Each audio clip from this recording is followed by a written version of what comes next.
और मानसिक तरीके से और आत्मिक तरीके से अगर आप में लगन है तो आप तंदुरुस्त हैं और आप में लगन है।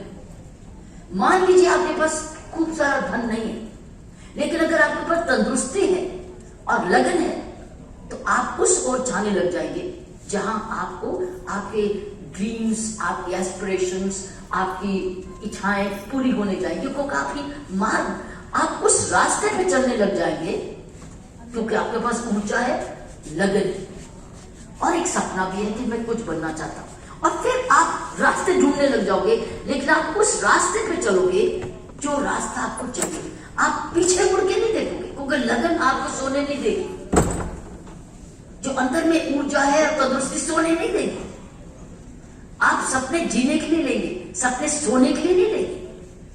सोएंगे नहीं सपनों से, सपना आपको जगाएगा, आपको अगली देगा। ऐसे हुआ था मेरे जीवन। जब मैं 9 साल की थी, 10 साल की थी, मेरे पिताजी मुझे रोज इंस्पायर करते थे, उठाते थे रात को। वो खूब अच्छा पढ़ते थे। मेरे डैडी बहुत पढ़ाई करते थे, रीडिंग बहुत करते थे। रीडिंग उनकी स्ट्रेंथ थी। अच्छी बुक्स लेके उन दिनों में रीडिंग करते थे और जो भी इंस्पिरेशन लेते थे रीडिंग दूसरों की कामयाबी के, कि कोई व्यक्ति कामयाब कैसे हुआ, तो वो पढ़ते थे, उसको अंडरलाइन करते थे। वो उनकी किताबें अभी भी मेरे पास लाइन की हुई, अंडरलाइन, रेडिंग से, ग्रीनिंग से। फिर दोबारा जब बुक पढ़ते थे तो फिर रेडिंग से करते थे, फिर एक बार पढ़ते थे तो ब्लैकिंग से करते थे। तो मुझे बुक से पता चल जाता था मेरे पापा ने ये वाली लाइन कितनी बारी पढ़ी। उनके पास एक पेंसिल होती थी जिसमें 7 रंग की पेंसिल होती थी, तो एक पेंसिल को दबाते थे, एक रंग को, तो लाइन ड्रॉ करते थे। और मुझे पता चला 7 बारी एक बारी, फिर साइड में ऐसे करके कॉर्नर लिखते थे, दैट मींस कितनी बारी मैंने पढ़ा। लेकिन वो पढ़ के वो नहीं सो सकते थे, तो वो पढ़ के मैं मान लो सो रही हूं 10 बजे, 11 बजे, 12 बजे, उठाते थे, उठ सुन। मैं बोलती थी हाँ पापा। तो मैं बैठ के उनसे पलट के सुनती थी और पापा बोलते देख ये लिखा है इसमें, ये तू भी बन सकती है, ये तेरा सपना भी है। और बच्चों, मैं 4 बहनें और मेरे माँ बाप ने कभी ये नहीं बोला था कि भाई नहीं हमारा, लड़का नहीं है, कभी नहीं बोला था। मेरे परिवार में बहुत सारा होता था कि वो प्रकाश was daddy's name, कि प्रकाश की 4 लड़कियां हैं, सारा दहेज उसको, सारी जायदाद तो हमारी इसी में चली जाएगी।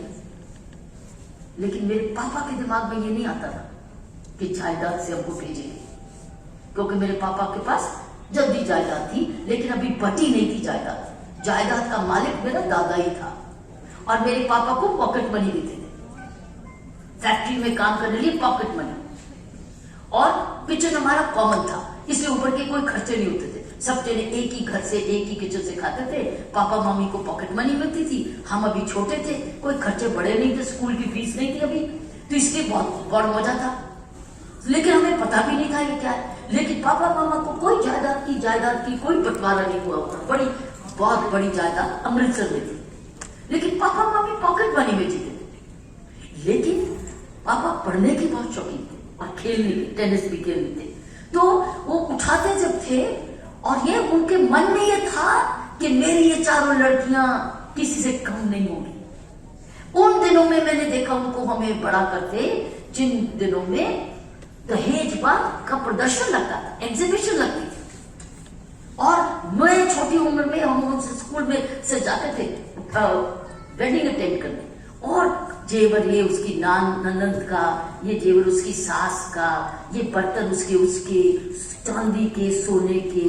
तब कोई फ्रिज नहीं होता था, बुश, बर्फी, फिलिप्स रेडियो होते थे और कोई मशीनें नहीं होती थी। तब ये सामान, साड़ियां बहुत एम्ब्रॉयडरी की हुई, महंगी, और सारी प्रदर्शन एग्जीबिशन आता। लड़की ने इतना दिया, उसकी ननद को दिया, या उसको तो नहीं दिया, उसका कहाँ है। सब ये ऐसी औरतें बातें करती, अरे उसको बड़ा कम दिया या बड़ा रंग ठीक नहीं दिया, ऐसी मैंने अब सुनते थे, मैं सुनती थी और मुझे उससे घृणा होने लगती थी। मुझे जान के ले जाते थे माँ बाप, हम बहनों को जान के ले जाते थे, देख लेती थी लड़कियों के साथ क्या होता है, तो दिखाते थे। तो मैं कहती पापा चलो यहां से छोड़ो, यहाँ नहीं रहेंगे हम यहाँ खाना नहीं खाएंगे, वो लड़की की मम्मी डैडी ने कितना खर्चा किया होगा, चलो यहाँ नहीं खाएंगे, हम नहीं खाएंगे। मैं परेशान होती थी छोटी उम्र से, क्योंकि मेरे मन में कुछ लगन कुछ और जाग चुकी थी। वो है माँ बाप की देन, मम्मी की देन, माँ बाप की देन। तो तुमने कुछ जिंदगी में आत्मनिर्भर बनना है, तुमने अपने ऐसी जगह पे जाना है जब तुम दूसरों के काम आ सको, तुम नहीं कभी अपने लिए मांगो कुछ। तो मेरे मन में वो आंखें जग चुकी थी, मुझे सोने नहीं दे रही थी, क्योंकि वो देख रही थी कि ये क्या हो रहा है हमारे जमाने में लड़कियों के साथ। और लड़का जो है वो शादी करके बड़ा डोली ले जा रहा है, बहुत सारा दहेज ले जा रहा है, खुशी से बाजा बजा रहा, उसको कोई ना नहीं कि तुम क्यों ले रहे हो। लड़का ना नहीं कर रहा और लड़की रोती हुई जा रही। तो मैंने कहा मैं क्यों जाऊं अपने घर से, मैं भी नहीं जाऊं, मैं तो अपने घर में ही रहूंगी, मैं मम्मी डैडी के साथ रहूंगी। मुझे ये था ही कि लड़की दूसरे घर में जाती। मैं कहा नहीं, मैं तो नहीं जाऊंगी, कोई मैं तो माँ पापा की सेवा करूंगी, उनके लिए कुछ बनूंगी और उनकी परवरिश करूंगी मैं बड़े होके, क्योंकि बड़े हो तो आपने बनाई। तो हम मम्मी डैडी चढ़ाते थे, हम चारों में कंपटीशन होता था, चारों बहनों में, कि मामा पापा बड़े होके किसके साथ रहेंगे। मैं कहती थी मेरे साथ रहेंगे, मेरी बड़ी बहन कहती मेरे साथ, हमारी लड़ाई होती थी आपस में। तो मतलब था ये नहीं दिमाग में आया था कि मुझे दूसरों जैसे बनना है। लेकिन मैंने आपको बता दी ना, प्रॉपर्टी थी लेकिन कैश कोई नजर नहीं था।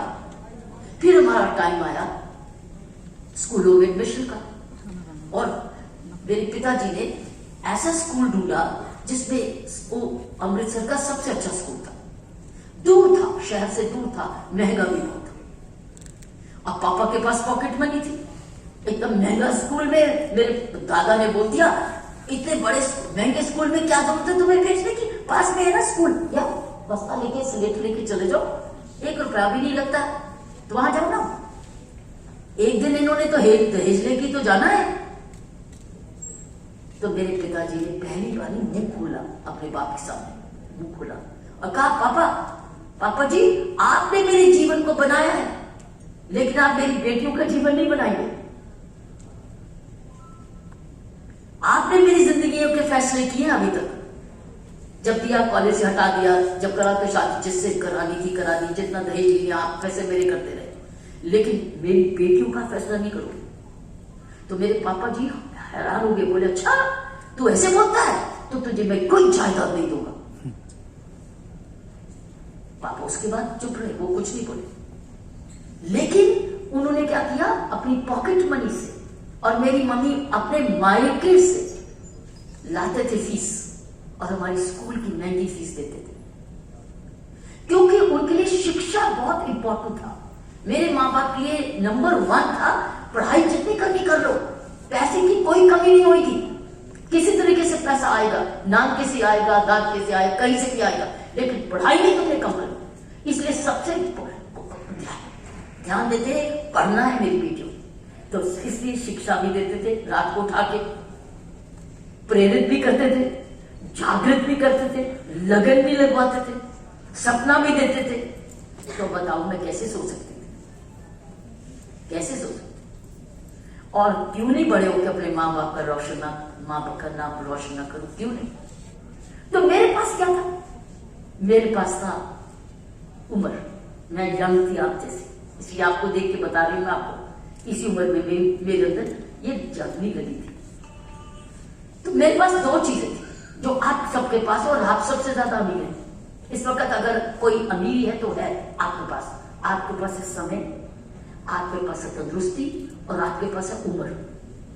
आपके पास एज है, एज के साथ समय है, और आपके पास अगर लगन आ गई तो आपको कोई नहीं रोक सकता, कुछ भी बनना चाहो, क्योंकि यही मेरे पास था। मेरे पास कोई पैसा नहीं था जेब में, मैं पैसे की कदर भी नहीं करती थी, मुझे पैसे से कोई मतलब नहीं था, क्योंकि मेरे माँ बाप मुझे घर दे रहे थे, टेनिस दे रहे थे खेलने की, सब कुछ दे रहे थे, किताबें मुझे मिल रही, मुझे क्या पता मेरे माँ बाप कहां से ला रहे हैं।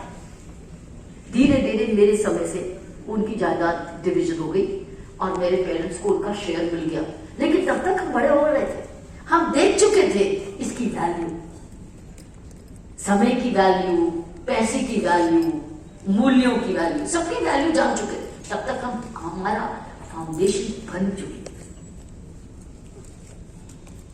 आप वो स्टेज पे हो फाउंडेशन की। मैं आपकी फाउंडेशन को सींचने आई हूं, आपको बताने आई कि अगर आप मेरे लिए इंतजार किए इतना, और आपने मेरे लिए इतनी वेट की, इतनी मेहनत की मुझे लाने के लिए किसी तरीके से कि मैं समय निकाल के आऊं, और मैं भी अपने साथ एक लगन से आई, सिर्फ इसलिए कि मुझे पता है कि आशीष आप लोगों की फाउंडेशन बना रहा है।